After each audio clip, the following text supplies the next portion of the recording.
As Dan said, I'm the CEO of Brandwood Biomedical. We're a regulatory and quality consulting firm based out of Sydney, Australia.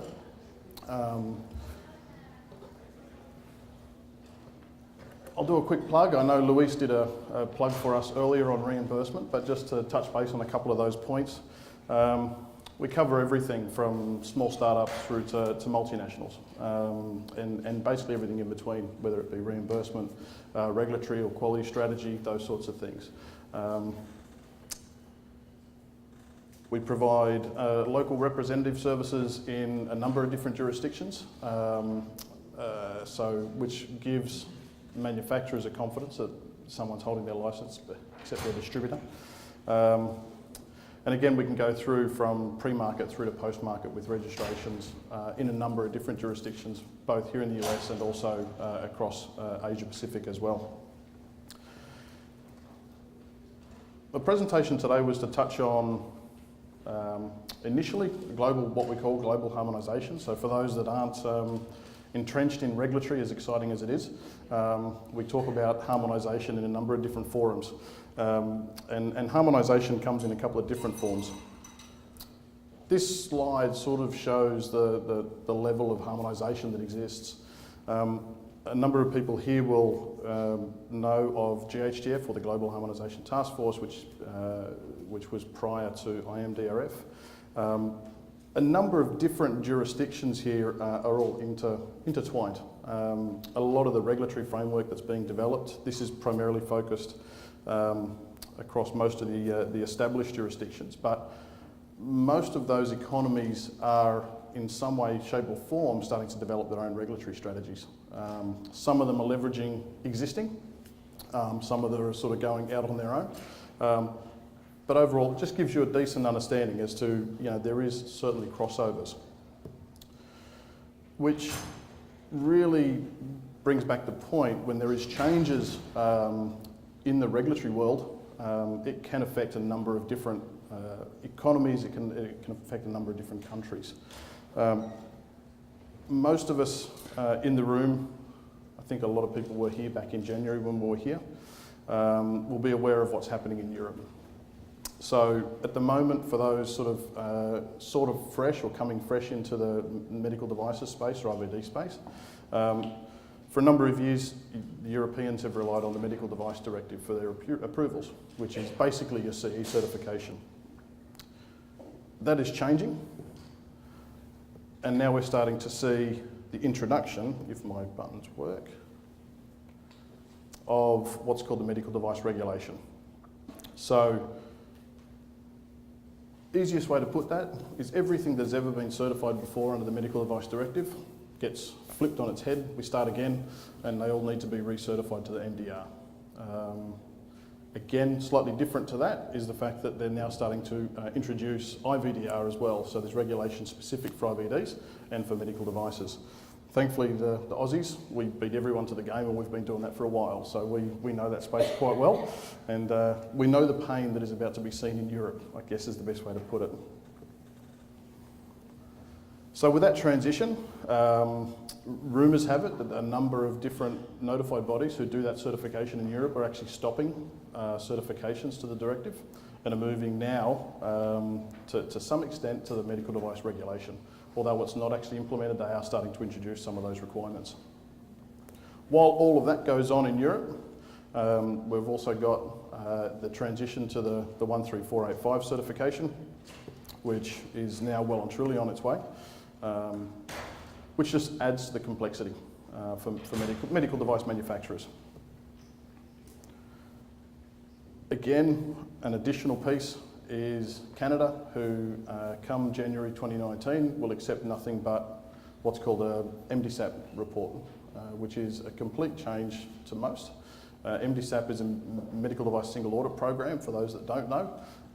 It's a program that regulators a number of regulators have gotten on board with, which allows you to have one certification for a number of different jurisdictions. So again, come January, if you don't have one of those in place already in Canada, then your product is well, you can't launch there. So that's definitely going to see some challenges. One of the biggest things to take into consideration is Canada used to be a fairly straightforward process. With this being implemented, the audits are a lot more stringent.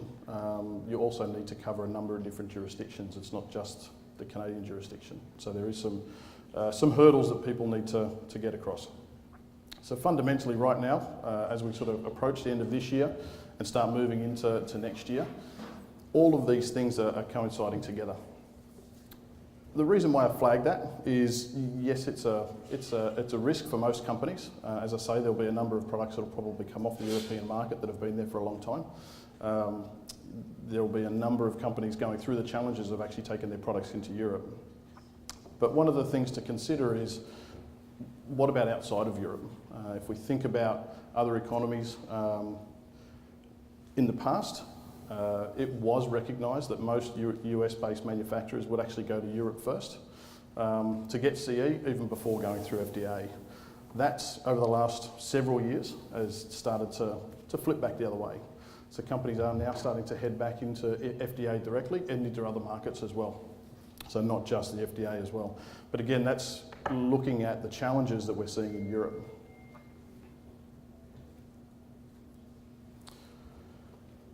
So this slide, I'm not going to go through it in detail, but it's looking at how a lot of these jurisdictions, or I've got two examples. Regulators are trying to identify pathways forward, knowing that all of these issues exist, and most companies have to actually figure out a way forward. So an example of that is Australian TGA would previously accept either a direct conformity assessment, where you went through a certification with them directly, basically them being the notified body, I guess is the best way for it, or they'd accept the CE certificate. With all of these things happening in Europe, I think to add to that, it's currently about 80% of all products on the Australian market come in through CE. There's only about 20% that actually go through a direct conformity assessment with the agency. So it's a big shift. For companies that will no longer go forward with a CE, it does have a huge challenge on the Australian market. So looking back over the last few years, looking at a number of the inquiries that the TGA have undertaken with the government, they've started to identify ways to actually have alternative approaches to bringing product to market. So some of those that have actually come into fruition or are coming, so things like classifications aligned.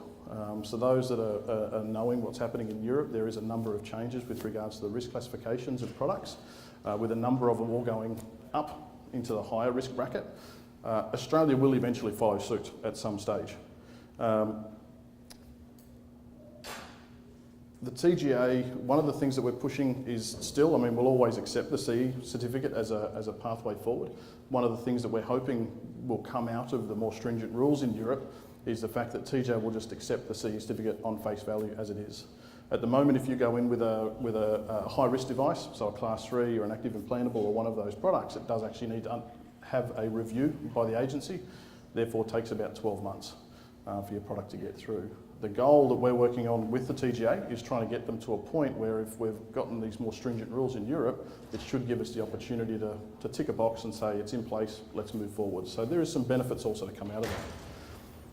TGA has also passed, or the government has passed legislation that will allow third-party assessors.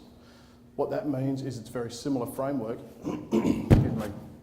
very similar framework to what's in Europe. So what we're going to start to see is companies like BSI and Tuvsud who will start to have recognised companies in Australia that can actually do the certification on behalf of TGA. So they'll be actually approved by the TGA to be that assessor, and that'll, again, should see products go through a lot quicker than what they currently are, where the TGA is responsible for doing those. They have implemented some avenues around other country approvals. So, as I said before, Australia has primarily been CE for 80% of it. The laws have actually already changed in Australia that will allow us to use things like the Canadian approval, the Medical Device Single Audit Program, Japan approvals, and 510Ks will be able to be used as a pathway forward into Australia. Again, there's still the legislative background of that has actually already been done. Now, the industry groups are working with the TGA directly to figure out a pathway forward for us to do things like just give us the 510K and approve it that way. So there's still a little bit of work to do there, but again, it's opening more avenues that most companies didn't have. And again, it sort of sees that the TGA is starting to align with, you know, recognising the fact that companies are coming back to US approvals first, over and above European. So a number of different things happening with the TGA. China, I just wanted to flag China, is one of these countries that again is recognising what's happening globally. So some of the things that, you know, CFDA has been, it's no longer CFDA, but CFDA has always been a very tight ship with regards to trying to gain approvals into China. We're now seeing recognition of international test data, clinical data primarily, is already starting to be accepted. Which is very different to what it was. Even 3 years ago, you had to have clinical trials done and those sorts of things. So they've already started to accept some of the international data. They're having more and more exemptions. So they publish an exemption list at least once a year on products that don't need to undergo a clinical trial. That list comes out, as I say, on a semi-regular basis, but it is getting updated constantly and it's growing. Catches for a lot of companies going in and the guys that are involved with trying to do testing and development of the technologies. This is now 2 years old, but update standards, 500 standards to be updated in 5 years, which is a huge task. My understanding is they're through about 350 of those standards. So again, taking technology in the past was a challenge if you weren't using the Chinese relevant standard.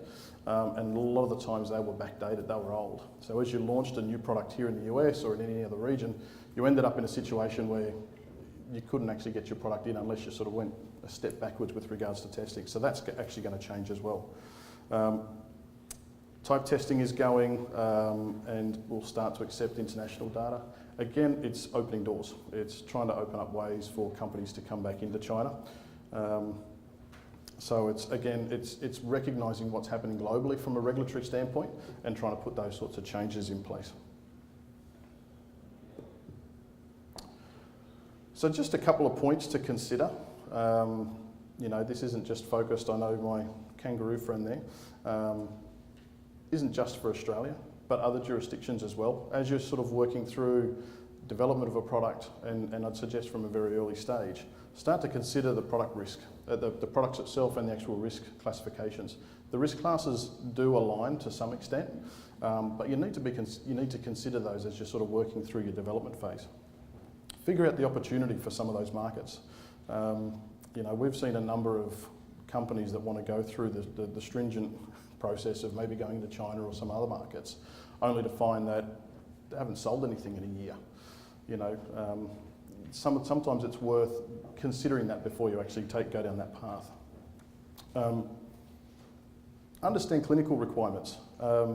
If we think about Suzanne's presentation earlier on, you know, conducting a trial, but then also during that trial considering other markets that you might be able to leverage. So don't just sort of go to Australia and consider Australia only. Make sure you're looking at other markets. As I said, even the Chinese government is starting to accept international clinical data, not just their own.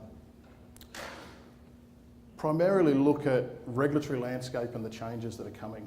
Most of the economies around the world are evolving, and certainly with all of these changes in Europe, they're all trying to keep up.